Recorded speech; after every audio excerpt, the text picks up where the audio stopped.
The beauty of life is not how long we live, but in how deeply we embrace each second with purpose and presence.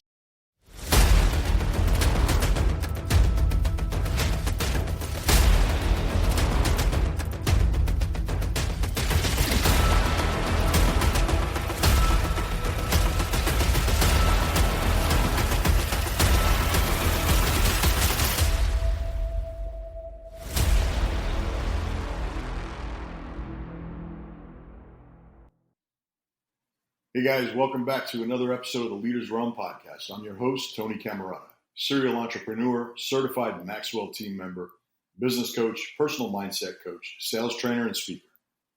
As always, I'm real excited today to have you guys with me. If you've been following the podcast for a while, you know that we often dive really deep into topics that inspire growth, provoke thought, encourage you to live a life full of purpose, and activate a beast mode mindset. Today's episode is going to touch on something that every single one of us has in common: time. More specifically, what do we do when we realize that our time is limited? I was recently struck by a piece of writing attributed to a Brazilian poet, Mario de Andrade. And whether he wrote it or not is really not the point, but the message itself resonated so deeply within me. In it, the author reflects on life from a perspective of having more years behind him than ahead.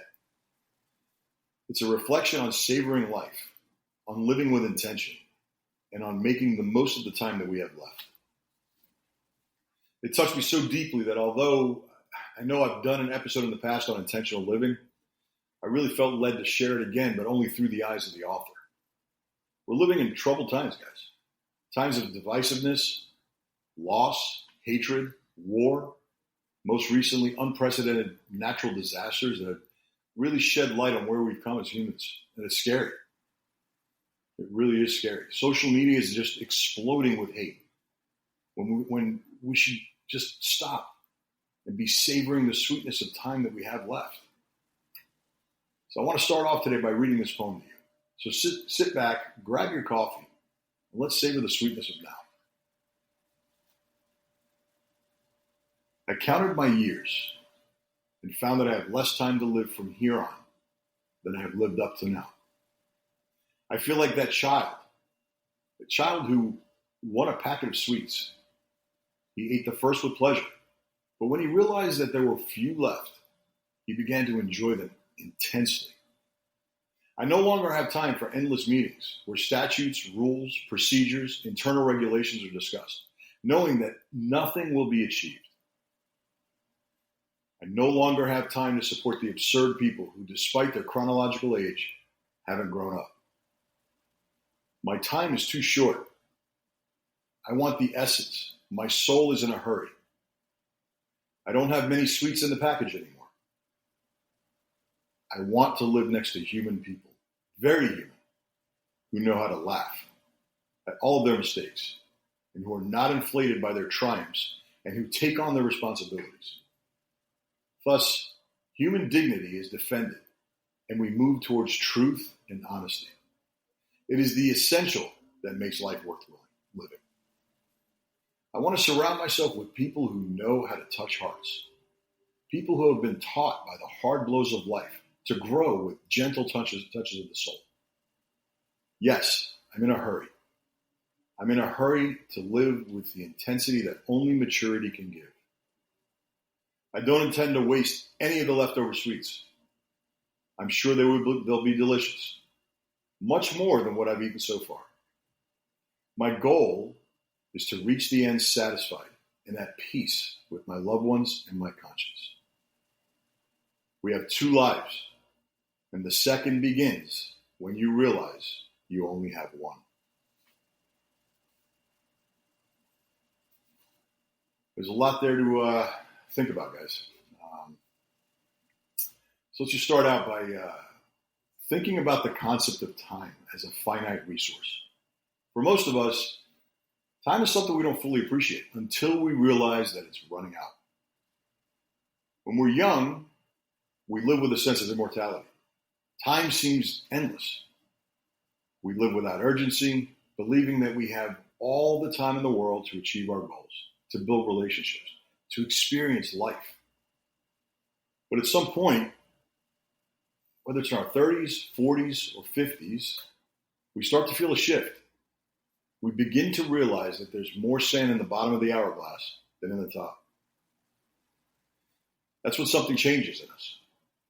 Just like the child in the story who realizes that he's nearing the end of the packet of sweets, we start to savor each moment just a little bit more intensely. This isn't necessarily a bad thing. In fact, this awareness of our limited time can be a profound gift. It's the wake-up call, guys. The wake-up call that helps us start living with intention. When we realize that our days are numbered, we stop taking them for granted. We start asking ourselves, how do I want to spend the time I have left? What really matters to me?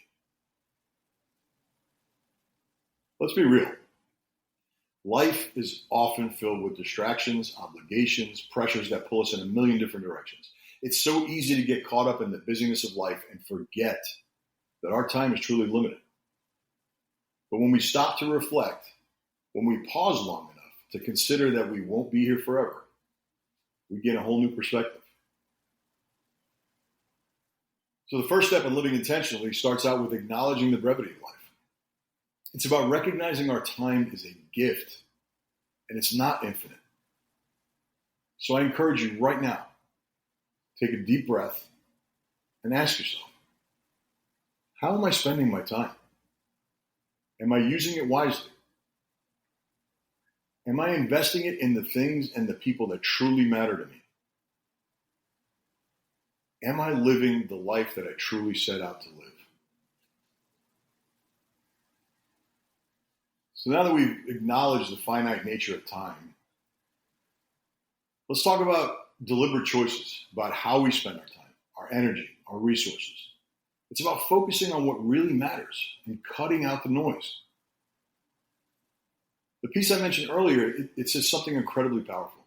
I no longer have time for endless meetings where statutes, rules, procedures, and internal regulations are discussed, knowing that nothing will be achieved. This line, it speaks, guys. It speaks of the frustration that many of us feel when we spend time on things that don't seem to matter. How many of us have sat through meetings or engaged in activities that just felt completely pointless, knowing deep down inside that our time could be better spent elsewhere? You see, living is about prioritizing the things that bring value to your life. It's about recognizing that you don't need to say yes to everything. In fact, sometimes the most empowering thing is to just say no. When we realize that our time is limited, we start making different choices. We just start saying yes to things that align with our purpose and no to things that drain our energy without providing any kind of meaningful returns.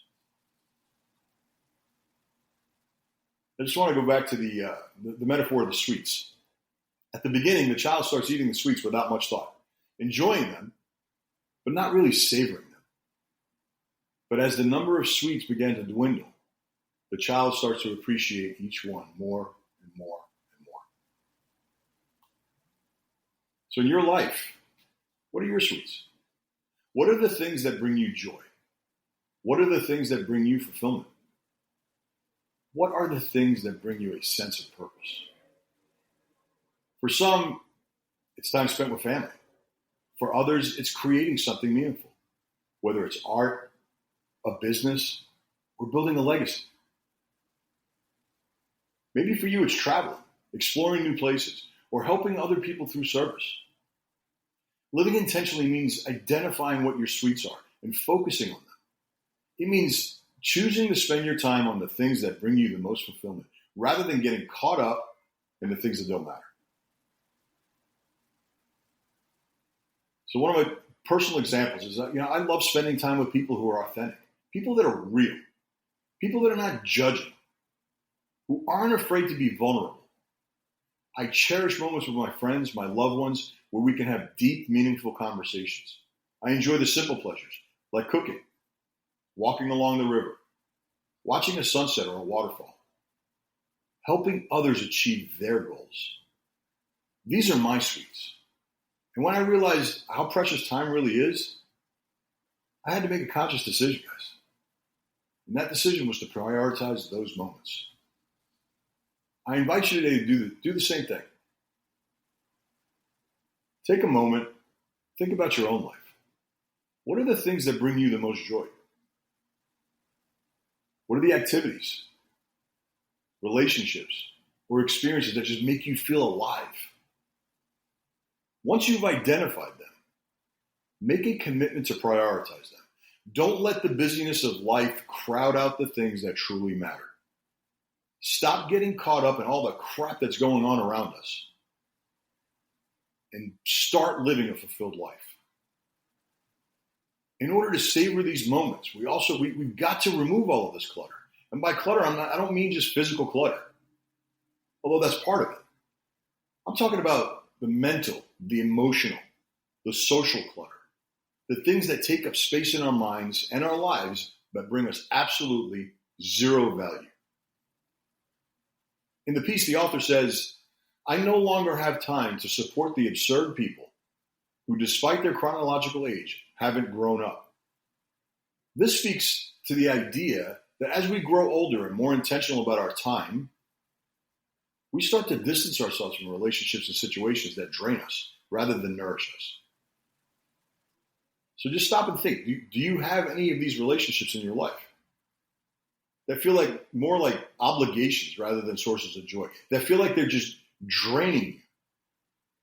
Are there people you spend time with out of habit or duty, even though they don't add value to your life? See, living with intention means recognizing that we don't have to hold on to every relationship or every obligation, especially if it's not serving our highest good. Now, this doesn't mean that we abandon people or act selfishly, but what it does mean is that we become more discerning about where we invest our energy and our time. We seek out relationships that are mutually enriching, where we can grow and support each other. For me, this has meant letting go of certain obligations that I once thought were really essential. It means saying no to things that used to take up a lot of my time, but brought me no fulfillment whatsoever. Instead, I started focusing on spending more time with the people and the activities that bring me joy. So how about you guys? What are the areas of your life that are feeling cluttered? What are the obligations, the relationships, or the activities that no longer serve you? Take some time to reflect on this and consider how you can start and remove that clutter from your life. Another key element is living with purpose. When we talk about purpose, we often think of it in grand terms, finding, our calling, achieving big dreams, or making huge impact in the world. But living with purpose can also be about small, everyday choices. It's about aligning your actions and values, and living in a way that reflects what's most important to you. In the poem, there's a line that says, "It is essential that makes life worth living." I love this line because it reminds me that it's not the big, flashy things that make life meaningful. It's the essential things, the things that resonate with our core values. Living with purpose means focusing on those essential things. It's about making choices that reflect who you are at your core, rather than chasing after external validation or approval from others. It's about finding meaning in the everyday moments. Whether it's at work, relationships, your hobbies. It's about being yourself, your true, authentic self, not worrying about what others will think about you. Because the one thing that I have learned is when you become more like that, God will put the people in your life that are supposed to be there. So for me, living with purpose has meant really trying to focus in on my role as a coach, as a mentor, as a leader. I find a deep fulfillment in helping others grow, in guiding them on their own journeys of self-discovery and success. You see, living with purpose doesn't always mean big life-changing actions, guys. It really is about the small things. Like being present. Be present with your family, with your friends. And what I mean by that is actively listening. Being physically there is one thing, but being fully engaged emotionally and listening is what being present is about. Showing kindness to strangers. I have a goal that each day I do my best to go out and about and bring a smile to a minimum of 3 people a day. That in itself has changed my mindset so much. It's incredible. And it's not a huge task. I try to take the time to really reflect on my own growth. Living with purpose also means embracing your passions. That's what we're here for.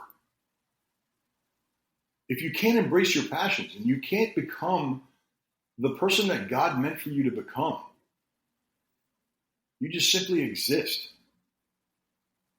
You can never find your purpose or fulfillment unless you step out. Step outside of your comfort zone. Chase your dreams. What are the things that light you up inside?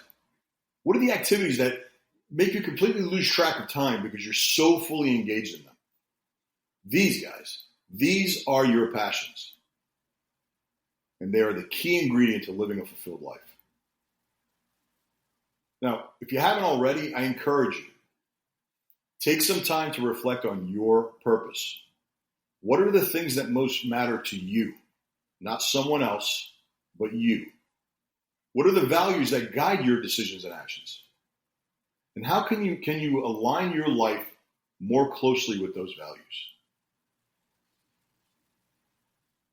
Another important aspect is learning to savor life's simple pleasures.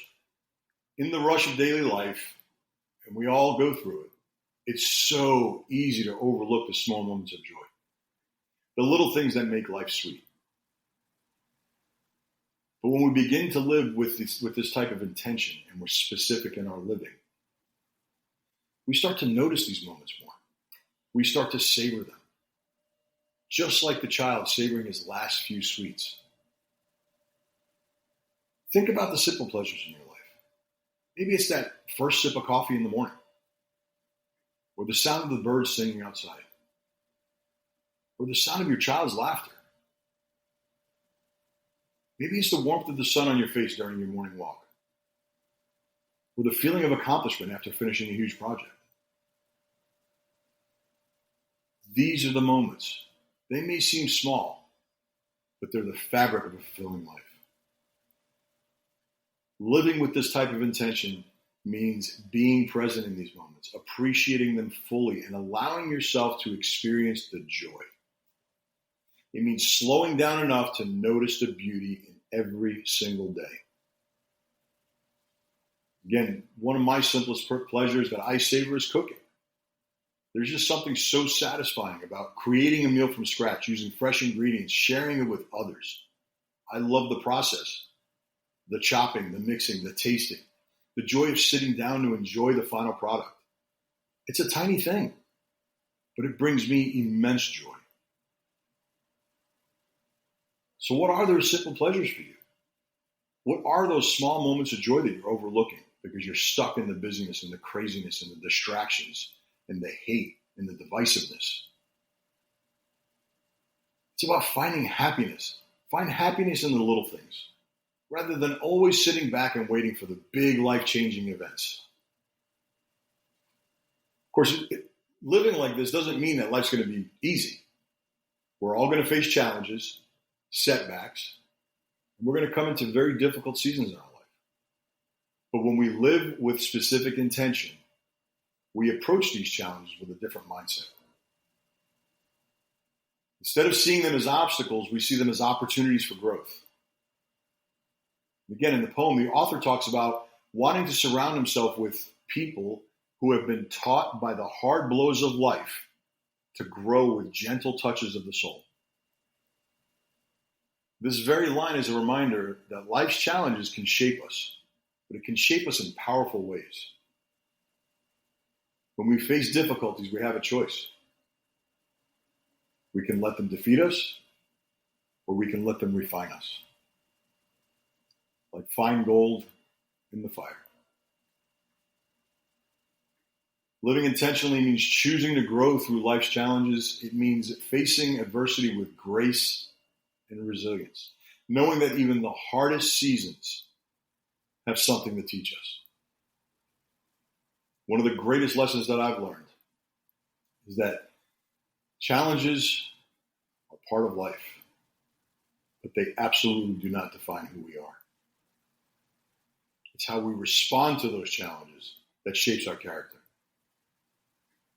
When we live intentionally, we approach challenges with a mindset of growth. And the question that we ask ourselves is, what can I learn from this? And how can I come out of this stronger? So as you navigate your own challenges, remember, guys, they're part of the journey. Embrace them. Don't rush through them or try to avoid them. Instead, embrace them as opportunities for growth, knowing that they're shaping you into the person that you are called and meant to be.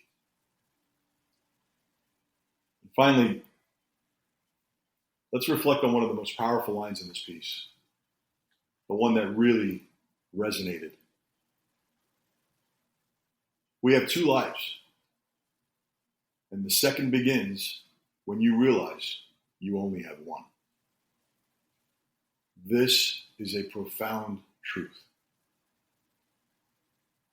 Many of us spend a huge portion of our lives on autopilot, just going through the motions. I did it for many years, caught up in the demands of work, family, society. But at some point, there's a moment of awakening. A moment when we realize that this life is our one shot. And when that realization hits, everything changes. We stop living as if we have all the time in the world. And we start living with urgency, with purpose, with intention. We begin our second life. The good news is you don't have to wait. You don't have to wait for a crisis or a major life event to start your second life. You can start right now, today. You can make the choice to live more intentionally, to savor the sweetness of life, and to focus on what truly matters. So as I wrap up today, guys, I want to leave you with this one challenge. What will you do with the time you have left? How will you live your second life? Will you continue to go through the motions? Or are you going to choose to live with intention and purpose and joy and be fulfilled? Thank you again, guys, for joining me today on this incredibly reflective journey. I really hope this episode has inspired you to take a closer look at your own life, to appreciate the sweetness of the moments you have left, and to live with greater intention. Remember, guys, life is precious. It's a gift. Open that gift. Enjoy that gift. Savor each moment. It's up to us, guys, no one else. It's up to us to make the most of it. So as you go about your day, just take a moment to reflect on the things that truly matter. Prioritize your sweets. Get rid of that clutter and savor the simple pleasures. Until next time, guys, this is Tony Cammarata. And remember, stay fast, stay fluid, stay flexible, and be the absolute best that you can be. Because your best is yet to come.